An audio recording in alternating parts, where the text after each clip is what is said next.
Hai anak-anak, kita bertemu lagi dalam modul 309 dan langsung kita masuk ke pelajaran yang baru 3.1 membaca intensif teks cerita. Tujuan belajarnya supaya anak-anak dapat memahami arti dan tujuan dari membaca intensif. Berikutnya anak-anak dapat menemukan ide pokok dari setiap paragraf dan anak-anak dapat menjawab dan mengajukan pertanyaan. Nah, arti dari membaca intensif adalah kegiatan membaca dalam hati dengan teliti dan mendalam. Tujuan membaca intensif adalah supaya kita bisa memahami isi bacaan. Lalu bagaimana ya cara memahami isi bacaan?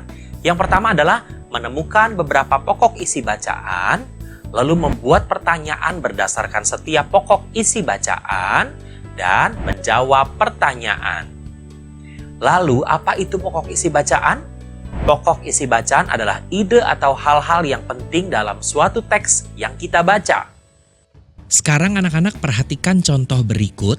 Ada sebuah bacaan yang berjudul Belajar Lebih Dulu. Benny adalah seorang anak laki-laki yang duduk di kelas 3 SD. Ia memiliki kegemaran menonton televisi. Suatu sore ibu menanyakan apakah ia sudah mengerjakan tugas sekolah. Benny tidak menjawab. Ia tetap asyik menonton acara kesukaannya. Setelah acara televisi selesai, Benny sangat mengantuk. Ia baru ingat kalau ia belum mengerjakan tugas sekolah. Benny pun menangis. Segera ia mengambil buku dari tas lalu mengerjakan tugasnya. Karena tidak dapat menahan kantuk, Benny tertidur di meja belajar sebelum menyelesaikan tugas itu.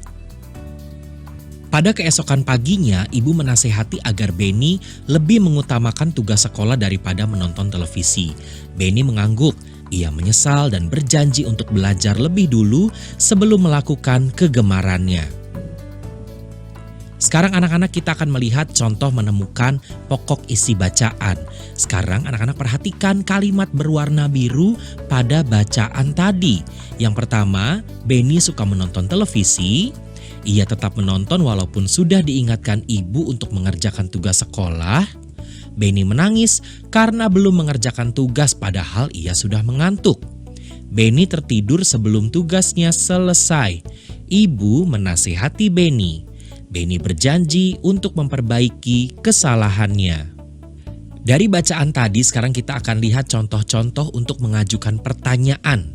Untuk pokok isi bacaan pertama, siapa yang suka menonton televisi? Apa yang ditonton Benny? Untuk pokok isi bacaan kedua, siapa yang mengingatkan Benny? Bagaimana sikap Benny waktu diingatkan? Untuk pokok bacaan isi ketiga, mengapa Benny menangis? Kapan Benny sadar kalau ia belum mengerjakan tugasnya? Berikutnya, untuk pokok isi bacaan keempat, apa yang terjadi saat Benny mengerjakan tugasnya? Untuk pokok isi bacaan kelima, siapa yang menasihati Benny?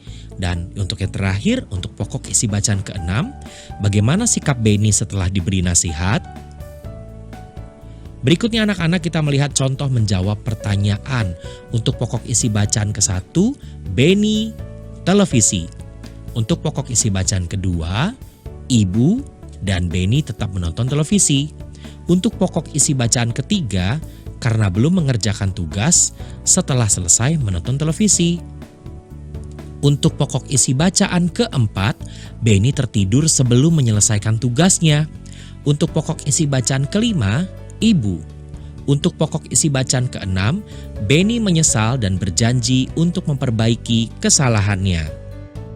Bacaan ini berjudul Buku Perpustakaan. Siang itu Ratna meminjam sebuah buku dari perpustakaan. Pada sore harinya, ia membaca buku itu di rumah. Sambil membaca, Ratna menyantap es krim kesukaannya. Karena asik membaca, Ratna tidak memperhatikan bahwa es krim itu meleleh dan mengotori buku yang dipinjamnya. Ibu yang melihat kejadian itu menegur Ratna. Ratna diminta untuk menjaga kebersihan buku yang dipinjamnya. Ratna segera membersihkan buku itu. Ia pun meletakkan buku itu dan menghabiskan es krimnya lebih dulu. Setelah mencuci tangan, Ratna kembali membaca buku dengan tenang. Sekarang kita sudah selesai belajar dari pelajaran 3.1 membaca intensif teks cerita. Waktunya untuk kembali mengerjakan latihan yang ada di dalam buku kegiatan. Tetap semangat untuk belajar supaya kita semakin pintar. Dadah!